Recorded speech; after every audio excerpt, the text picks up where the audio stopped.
Dr. Helen Pritchard worked as a forensic pathologist in Manchester, England for 24 years before the exhumation in September 2016 showed her that cemetery administration could fail so completely that families could be burying the wrong people for decades without anyone knowing.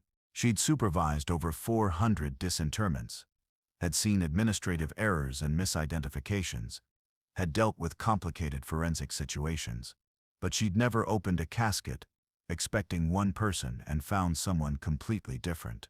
Never held a coffin plate that said George Hartley while staring at unmistakably female remains. Never confronted a mystery that had no solution. Because they never found George Hartley.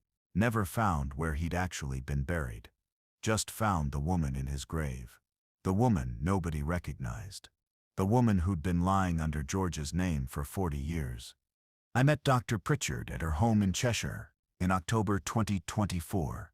She'd retired 6 years earlier, but had agreed to discuss the case because, she said, it deserved documentation. Deserved to be known. Deserved to remain unsolved publicly, rather than buried in closed files. We sat in her study, surrounded by medical texts and certificates, and she told me about the day they opened George Hartley's grave and found someone who shouldn't exist. George Hartley died on March 15, 1975. Dr. Pritchard said, her hands folded in her lap. He was 62 years old. Heart attack. Died at home in Salford. His wife Margaret found him. Standard death. Certificate signed by his GP. Funeral 4 days later at St. John's Church. Burial at Weast Cemetery. George had been a postal worker. Married 38 years. 3 children. 2 daughters. And a son. After George died, Margaret had continued living in their home, raising the children who were teenagers at the time. She'd remarried in 1983, lived a full life, died in 2014 at age 91. In 2016, George's children, now adults in their 50s, were settling their mother's estate, Dr. Pritchard said. There was a dispute. The son, Dennis Hartley, claimed his father had left a will that gave him specific property. His sisters disagreed. The will couldn't be found, and Dennis claimed it had been buried with George in his pocket, said his mother had put it there at the funeral.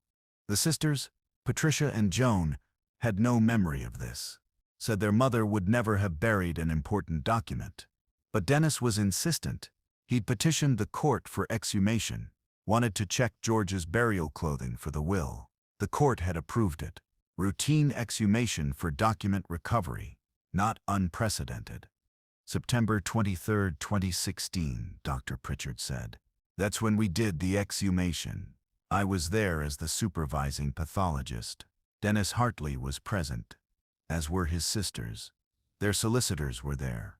The cemetery superintendent. Everything properly documented. Weast Cemetery is an old cemetery in Salford. Established in the 1850s, thousands of burials over more than a century. George's grave was in Section D, Plot 247. The cemetery records were clear. George Hartley, buried March 19, 1975. Plot assigned, all paperwork in order. The crew excavated carefully, Dr. Pritchard said. Reached the burial vault by 10 a.m., pulled it up. It was a standard concrete vault, showing 41 years of ground contact, but intact. We opened it. The casket inside was in poor condition, wooden casket, significantly deteriorated, but structurally present. The coffin plate was still attached to the casket, tarnished brass. Engraved clearly, George Hartley, 1913 to 1975. Beloved husband and father, exactly right, exactly what should be there. We transported the casket to the mortuary for opening, Dr. Pritchard said. I wanted controlled conditions, proper lighting, documentation equipment. This was a legal matter, potentially going back to court. Everything needed to be recorded properly. The casket was placed on the examination table. Dr. Pritchard and her assistant prepared to open it. The Hartley siblings and their solicitors observed through the viewing window. Dr. Pritchard explained what to expect. After 41 years, the body would be largely skeletal. Clothing might be partially preserved. The search for the will would require careful examination. I opened the casket, Dr. Pritchard said quietly, and I knew immediately something was catastrophically wrong. The body inside was skeletal, as expected, after 41 years. But the skeleton was not George Hartley's, was not male at all. The pelvis structure was unmistakably female. The skull showed female characteristics. The bone structure, the frame size, all female. I closed the casket immediately, Dr. Pritchard said. Told everyone we had a situation. Asked the Hartleys to step out. Then I reopened it and examined more carefully. Female skeleton, 5'3" or 4", based on bone length. George Hartley had been 5'10", according to his death certificate. The remains were wearing a dress, not a suit. A dress, significantly decomposed, but identifiable, and jewelry, a wedding ring, a necklace, female jewelry. I called the cemetery superintendent immediately, Dr. Pritchard said. Told him we had the wrong body. He insisted that was impossible. Said their records were perfect. Said we must have excavated the wrong grave. But I showed him the coffin plate. George Hartley, 1913 to 1975. We had the right casket, wrong body. The cemetery superintendent had brought the burial records. Section D, Plot 247.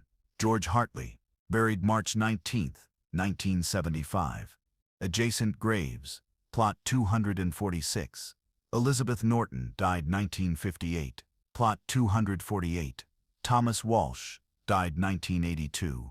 No record of any female burial in Plot 247. No record of any administrative error or correction. We checked the adjacent graves on the map, Dr. Pritchard said. Thought maybe there'd been a mistake in the plot numbering. But the geography was clear. We'd excavated from the exact location the records indicated. Plot 247, where George should be, where a woman was instead. Dr. Pritchard had documented everything, photographed the remains, the casket, the coffin plate, collected samples for DNA analysis, then sealed the casket and had it stored in the mortuary while they investigated. The police were called, Dr. Pritchard said. This was potentially a criminal matter. Misidentification, improper burial, possibly fraud. They opened an investigation. The investigation started with the assumption that this was an administrative error from 1975, that somehow George's body had been switched with another body, that someone had been buried in the wrong grave with the wrong identification. But how, and who was this woman? We ran DNA analysis on the skeletal remains, Dr. Pritchard said. It took 3 months, but in December 2016, we got results. The DNA matched a woman named Catherine Flynn. She died on March 16, 1975. One day after George Hartley, at Salford Royal Hospital. Catherine Flynn had been 71 years old, widow, no children. She died of pneumonia. Her death certificate was on file, and her burial records showed she'd been buried at Weiss Cemetery on March 20, 1975. Section D, Plot 249, right next to George's plot. We checked Plot 249, Dr. Pritchard said. Catherine Flynn's grave, and we found something impossible. Her grave showed no signs of disturbance. It was exactly as it should be, maintained. Her headstone was in place, and when we exhumed it, when we opened that grave, we found it empty. Not completely empty.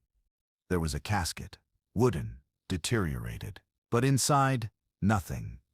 No remains, no clothing, no jewelry, just an empty casket, buried in Catherine Flynn's grave. So we had Catherine Flynn's body in George Hartley's grave, Dr. Pritchard said, and an empty casket in Catherine Flynn's grave, and no idea where George Hartley was. The police investigation expanded. They examined the funeral home that had handled both burials in 1975. The funeral home was still in operation, now run by the third generation of the same family. They pulled their records from 1975, found entries for both George Hartley and Catherine Flynn. Both funerals handled within days of each other. Both burials at West Cemetery in Section D. The funeral director, who'd handled the burials, had died in 1998, Dr. Pritchard said. But his son, who'd assisted with the funerals, was still alive, now in his 70s. And he remembered those burials, remembered because they'd been on consecutive days. George on the 19th, Catherine on the 20th. And he remembered something else. The son, William Morrison, recalled that there had been confusion at the cemetery, plot numbers that weren't clearly marked. The cemetery had been doing renovations in Section D. New paths, new landscaping. Some plots had temporary markers. William remembered his father being frustrated with the cemetery staff. Remembered them double-checking plot assignments multiple times. But both burials were completed without incident. Dr. Pritchard said. Both families signed off on the services. Both burials were recorded properly. And for 41 years, nobody questioned anything. The police investigation looked for George Hartley's body, checked every burial at West Cemetery. In March 1975, checked neighboring cemeteries, checked hospital records, morgue records, funeral home records, found nothing. George Hartley's body had vanished. The theory is that George was placed in Catherine's casket, Dr. Pritchard said. That somehow, at the funeral home or during transport, the bodies were switched. George was prepared and placed in what should have been Catherine's casket. Catherine's body, which by rights should have been in her own casket, ended up in George's. And when they buried them, nobody realized. But that theory had problems. How could funeral home staff place the wrong body in a casket without noticing? How could families view the wrong body without recognizing the error? Unless neither body was viewed, Dr. Pritchard said. George had died at home, heart attack. His face was apparently affected. The family chose a closed casket, and Catherine, she died in hospital after prolonged illness to pneumonia. Her appearance was poor. Her only nephew, who arranged the funeral, also chose closed casket. Neither body was viewed by family after preparation. So the funeral home could have placed George in Catherine's casket and Catherine in George's casket, sealed both, and nobody would have known. The coffin plates would have been correct, attached to the casket lids, but the bodies inside would have been switched. But that still doesn't explain where George is now, Dr. Pritchard said. If George was in Catherine's casket, he should be in plot 249. But plot 249 is empty. Someone buried an empty casket, or someone moved George's body after the initial burial, or something else happened that nobody has been able to determine. The police investigation continued for 18 months. Interviewed everyone involved who was still alive, examined every record, checked every grave in Section D, even used ground-penetrating radar to look for unmarked burials, found nothing. George Hartley is missing, Dr. Pritchard said. His body was never found. We don't know where he is, don't know what happened to him, and we probably never will. Catherine Flynn's remains were reburied.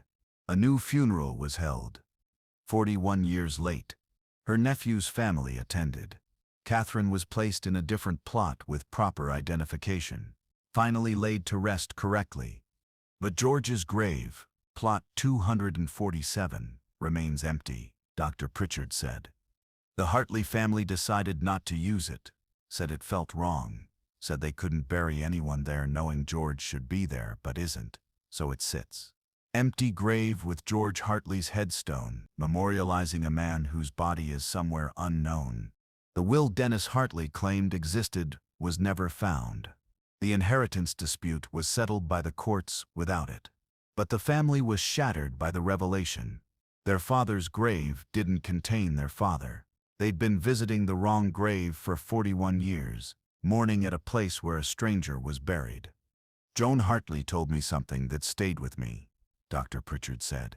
She said, all those years, I'd talk to my father at his grave, tell him about my life, my children, everything, and he wasn't there. He wasn't listening. He was somewhere else, or nowhere, and I'll never know. Dr. Pritchard had kept all the documentation from the case, the photographs, the DNA results, the investigation reports. She'd used it in lectures on the importance of proper identification protocols, on the consequences of administrative errors, on how mistakes can persist for decades, because nobody checks. This case changed cemetery practices in Manchester. Dr. Pritchard said, all cemeteries in the region implemented new verification protocols, mandatory photographs of remains before casket sealing, mandatory confirmation of identity at graveside, better plot marking, better record keeping, all because of George Hartley. But those changes didn't help George, didn't find him, didn't give his family closure. The police investigation is technically still open, Dr. Pritchard said. Unsolved missing person case, but nobody's actively working it. Nobody expects to find answers after all this time. Dr. Pritchard stood up, walked to her bookshelf, pulled out a folder, opened it carefully. Inside were photographs. Catherine Flynn's skeleton in George Hartley's casket. The empty casket from plot 249. George Hartley's headstone over an empty grave. You want to know what I believe? Dr. Pritchard said. I believe this was a catastrophic series of errors. I believe bodies were switched at the funeral home. I believe cemetery staff buried caskets in wrong plots. I believe records were incorrect or falsified to cover mistakes. And I believe George Hartley's body is buried somewhere in Weast Cemetery under someone else's name. Someone whose family has no idea they're visiting the wrong grave. She closed the folder, put it back. But I can't prove that, Dr. Pritchard said. Can't identify which grave might contain George. Can't justify exhuming hundreds of graves on speculation. So George stays missing, his family stays without closure. And somewhere in Weast Cemetery, someone is buried where George Hartley should be. Dr. Helen Pritchard walked me to the door that afternoon, and I left thinking about George Hartley, about a man who died in 1975 and vanished, about a family that visited his grave for 41 years without knowing he wasn't there, about Catherine Flynn, buried for 4 decades under the wrong name, about an empty casket in her grave. The rational explanation is administrative error. Bodies switched, records incorrect, mistakes compounded over time. All true, all documented. But it doesn't answer the fundamental question, where is George Hartley? Maybe he's in Weast Cemetery, under another name. Maybe his body was mishandled, lost, buried improperly, somewhere that was never recorded. Maybe there was criminal activity, body disposal, fraud, something darker than mere administrative error. Maybe we'll never know. And that's what makes this case so disturbing. Not the switch itself that can be explained, but the missing body, the man who disappeared between death and burial, who was supposed to be in plot 247, but wasn't, who was supposed to be somewhere, but is nowhere anyone can find. George Hartley died in 1975, but he never arrived at his grave. And 49 years later, nobody knows where he is. His children grew old, visiting an empty grave. His wife died, believing she was buried near him. And somewhere in England, George Hartley rests. Under someone else's name, in someone else's plot, with someone else's family visiting him, mourning him, talking to him, never knowing he's not who the headstone says he is, never knowing that somewhere, another family is still looking, still wondering, still mourning a man they can't find. Because death is supposed to be final, burial is supposed to be certain, but sometimes people disappear. Even after they're dead, even after they're buried, they just disappear, and nobody knows how to find them. Dr. Miguel Vargas worked as a forensic pathologist in Guadalajara, Mexico for 17 years before the exhumation in July 2018 made him question whether air escaping from sealed coffins could sound like human breath like human resignation, like the last sigh of someone who'd been waiting to be released. He'd heard gases escape from bodies and caskets hundreds of times, had documented the science, had explained it to grieving families and nervous colleagues, but he'd never heard a sound that made four grown men step back from a grave in fear. Never seen expressions on his crew's faces that told him they'd all heard something that shouldn't exist. Never watched everyone refuse to return the next day, choosing unemployment over spending another moment near the grave of Ernesto Morales. I met Dr. Vargas at a restaurant in Guadalajara's historic district in December 2024. He'd left forensic pathology 2 years earlier, now taught anatomy at the Universidad de Guadalajara. He'd been reluctant to discuss the case, said it had affected him more than any of the violent deaths he'd investigated. But he'd agreed to talk because he said silence about these experiences serves no one. We sat at an outdoor table where music and conversation from the plaza masked our words, and he told me about the day they opened Ernesto Morales's coffin and heard it sigh. Ernesto Morales died on April 3, 2017, Dr. Vargas said, his hands wrapped around a glass of water. He was 54 years old. Traffic accident. Motorcycle collision with a truck. Died at the scene. Multiple trauma. The family had him buried quickly, within 2 days. Catholic service. Burial at Panteón de Mezquitan. Ernesto had been a successful businessman in Guadalajara, owned a chain of restaurants. Married, 3 children, active in the community. His death had been sudden, tragic. His wife, Claudia, had been devastated. The funeral had been large, well attended. Everything had been proper and respectful. 14 months later, Claudia petitioned for exhumation, Dr. Vargas said. She'd remarried, wanted to relocate Ernesto's remains to a different cemetery, wanted him closer to his family's plot in his hometown of Zapopan. Standard relocation request. Nothing unusual. The exhumation was scheduled for July 10, 2018. Dr. Vargas would supervise as required by law. He'd brought a crew, 3 workers who regularly assisted with exhumations. Roberto, Luis, and Francisco. Experienced men who'd done this work dozens of times. We arrived at Panteón de Mezquitan at 7 a.m., Dr. Vargas said. July in Guadalajara, already hot. We were expecting a routine day. Excavate. Open the casket for identification. Verification. Reseal it. Transport to Zapopan. 4 or 5 hours maximum. Ernesto's grave was in Section 12, standard ground burial. The cemetery crew had begun excavation at sunrise. By 8:30, they'd reached the burial vault. It was concrete, showing 14 months of ground contact, but intact. They'd pulled it up, opened it. The casket looked fine, Dr. Vargas said. Metal casket, bronze finish, some surface corrosion, but structurally sound. The seal appeared intact. Everything normal. Dr. Vargas had examined the seal. It was a pressure seal, designed to keep air and moisture out. After 14 months, some deterioration was expected, but the seal was still functional. He'd positioned his tools to break it open.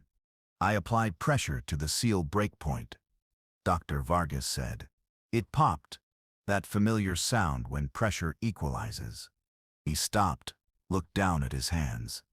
Then we heard it. Not just the pop of the seal breaking, something else. A sound that came from inside the casket. Low, sustained, like air escaping.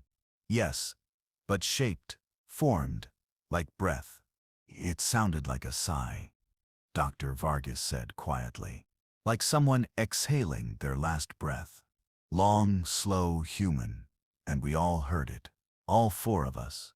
Roberto's eyes went wide. Luis crossed himself. Francisco stepped back from the casket. Dr. Vargas had frozen with his hands on the casket lid. The sound had lasted maybe 3 seconds. Then silence. Just the ambient noise of the cemetery, birds, distant traffic, wind in the trees. I told them it was just air, Dr. Vargas said. Explained that when caskets are sealed, gas buildup from decomposition can create pressure. When you break the seal, that pressure releases, makes sounds. Sometimes those sounds can seem almost human because they're passing through organic material, the body, the tissues, its physics, its chemistry. It's not supernatural. The crew had nodded, accepted his explanation. But Dr. Vargas had seen their faces, seen the fear that his words hadn't completely erased. They'd all heard something that their rational minds said was impossible, but their instincts recognized. I opened the casket, Dr. Vargas said, and I saw Ernesto's face. 14 months of decomposition had occurred. The body was in the expected state, significant tissue breakdown, saponification in areas, mummification in others. Not pleasant, but normal for the climate and burial conditions. But his expression, Dr. Vargas said. His mouth was slightly open. His eyes, the eyelids were partially open, shrunken back, and the expression on his face, what remained of it, looked like he'd been gasping, like his final moment was trying to get air. Dr. Vargas had seen thousands of dead bodies, knew that post-mortem changes could create any number of expressions. Jaw muscles relax, eyelids shrink, faces settle into positions that sometimes look peaceful, sometimes look agonized. It meant nothing, was just biology. But combined with that sound, Dr. Vargas said, combined with the sigh we'd heard, looking at Ernesto's face felt wrong. Felt like we were looking at someone who'd just died, who'd just exhaled their last breath the moment we opened the casket. Roberto had walked away, said he needed a moment. Luis was praying quietly. Francisco was staring at the casket, his face pale. I performed the identification verification, Dr. Vargas said. Examined the body, confirmed it was Ernesto Morales, based on dental records, based on the medical information I had. Everything was proper. Everything was correct. Just a normal exhumation of a man who died 14 months earlier. But the crew was rattled. Dr. Vargas had suggested a break, told them to step away, get water, calm down. They'd moved to the shade of a nearby mausoleum, and Dr. Vargas had stayed with the casket, examining it more carefully. I looked at the seal again, Dr. Vargas said. Checked the interior of the casket for any signs of disturbance, any evidence that Ernesto had been alive when buried, any scratch marks, any damage, anything that would indicate consciousness after burial. He'd found nothing. The casket interior was undamaged. The satin lining was intact. Ernesto's positioning was normal, hands folded, body straight, exactly as he would have been placed at burial. No signs of movement, no signs of struggle. The sound had been gas release, Dr. Vargas said. Had to be. But I'd broken seals on hundreds of caskets. I'd heard gas escape dozens of times, and I'd never heard anything like that. Never heard something so sustained, so shaped, so much like a human exhalation. Dr. Vargas had called the crew back. They'd resealed the casket, prepared it for transport, loaded it into the funeral vehicle. The work was done mechanically, silently. Nobody spoke, nobody made eye contact. We transported Ernesto to the cemetery in Zapopan, Dr. Vargas said. Supervised his reburial, finished the job. By 2 p.m., it was complete. I dismissed the crew, told them the next exhumation was scheduled for the following morning at 9 a.m. None of them showed up. Dr. Vargas had called Roberto at 8 the next morning, asked where the crew was. Roberto told me they weren't coming back, Dr. Vargas said. Said they'd discussed it. Said what happened yesterday had scared them too much. They were done with exhumation work. Roberto told me, Doctor, that sound, that wasn't air. That was him. That was Senor Morales. He was in there, waiting, and when you opened the casket, he could finally leave. And we're not going to be there the next time that happens to someone else. Dr. Vargas had tried to reason with him, explained the science again, offered higher pay, but Roberto was firm. The whole crew was quitting. They'd find other work. I ended up having to hire a completely new crew, Dr. Vargas said. Lost 3 experienced workers because of one sound. One moment, one exhumation that should have been routine. Dr. Vargas had written up the case in his report, documented everything, including the sound. He described it clinically. Upon breaking the casket seal, escaping gases created an audible exhalation-like sound, lasting approximately 3 seconds. Phenomenon consistent with pressure release in sealed caskets containing decomposing remains. But that's not what it sounded like, Dr. Vargas said. That's the scientific explanation. That's what I tell myself, what I teach my students. But when I was there, when I heard it, it sounded like a sigh, like someone had been holding their breath for 14 months, and they finally could let go. Dr. Vargas had researched the phenomenon afterward, found scientific literature on gas release from sealed caskets, found explanations of how pressure builds, how decomposition creates gases, how those gases can make sounds when released. All the science was there, all the rational explanations. But I also found other reports. Dr. Vargas said, anecdotal accounts from other forensic pathologists, other coroners, stories about sounds from caskets, sounds that seemed too human, too deliberate, sounds that made experienced professionals uncomfortable. Most didn't publish these accounts. Most kept them private, shared them quietly with colleagues, because admitting that you heard something that scared you, something you couldn't quite explain despite your scientific training, that made you seem weak, made you seem unfit for the work. But I'm telling you now, Dr. Vargas said, I heard something that day, something that made sense scientifically, but felt wrong emotionally, and I wasn't the only one. 3 experienced workers heard it too, and they quit rather than risk hearing it again. Dr. Vargas had continued doing exhumations for 2 more years after the Morales case. Heard gas escape from caskets many times. Sometimes it hissed, sometimes it hissed, sometimes it popped, sometimes it made low whistling sounds. But he never heard anything like that sigh again, never heard anything that made him step back from a casket. I think about Ernesto Morales sometimes, Dr. Vargas said, about his expression, about that sound, and I wonder what if some part of consciousness does linger. What if when you die suddenly, violently, unexpectedly, some part of you stays with your body, trapped, waiting, and when someone finally opens the casket, that energy is released, exhales, leaves. It wasn't scientific. Dr. Vargas knew that, but standing at that grave, hearing that sound, seeing that expression, it had felt like witnessing a departure, like Ernesto Morales had been waiting in that sealed casket for 14 months. And when Dr. Vargas broke the seal, when air could flow again, when the barrier was removed, Ernesto could finally leave. The Catholic Church has a tradition, Dr. Vargas said, of praying for the souls of the dead, of believing that the deceased need our prayers to move on, to transition. I'm not particularly religious, but after Ernesto Morales, I started saying a prayer every time I opened a casket, just quietly, just to myself, saying, you can leave now, you can go, you're free.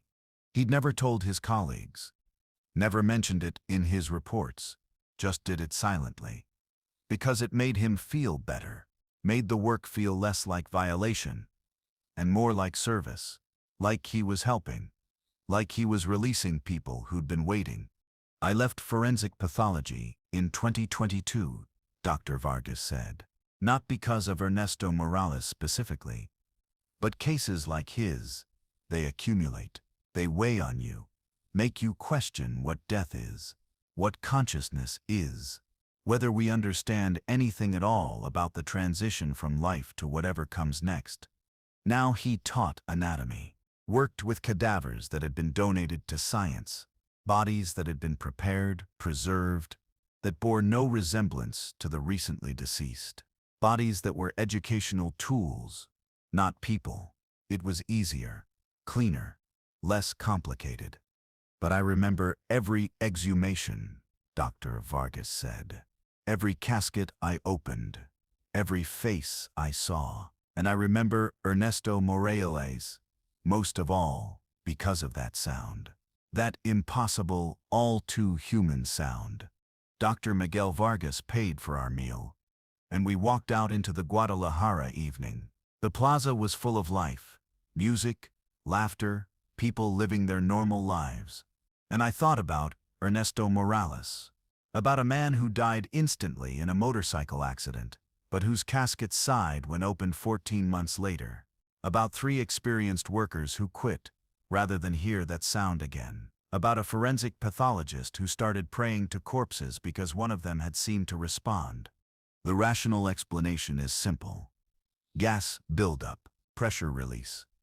Sound shaped by organic material, physics, and chemistry, creating an audible phenomenon that coincidentally resembled human breath. Science can explain it. Science does explain it. But Dr. Vargas heard it, and it made him step back. Made 3 men quit their jobs. Made a scientist start praying.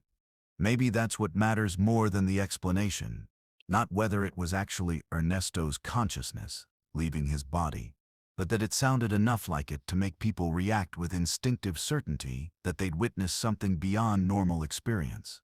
Maybe death isn't always instant. Maybe some part of us lingers with our bodies.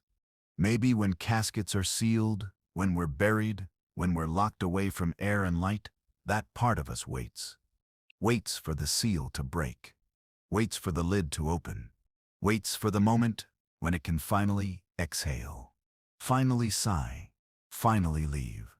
And maybe, just maybe, Dr. Vargas's prayers help. Help whatever's waiting know it's time. Help whatever's lingering understand it can go. Help whatever's trapped in the sealed darkness finally find its way out. Because that sound, that too human sigh, that moment when 4 men froze because they all heard the same impossible thing, that was real. That happened. And it doesn't matter whether the explanation is gases or ghosts or consciousness. What matters is that Ernesto Morales' casket sighed. And after 14 months in the dark, he could finally breathe again, one last time.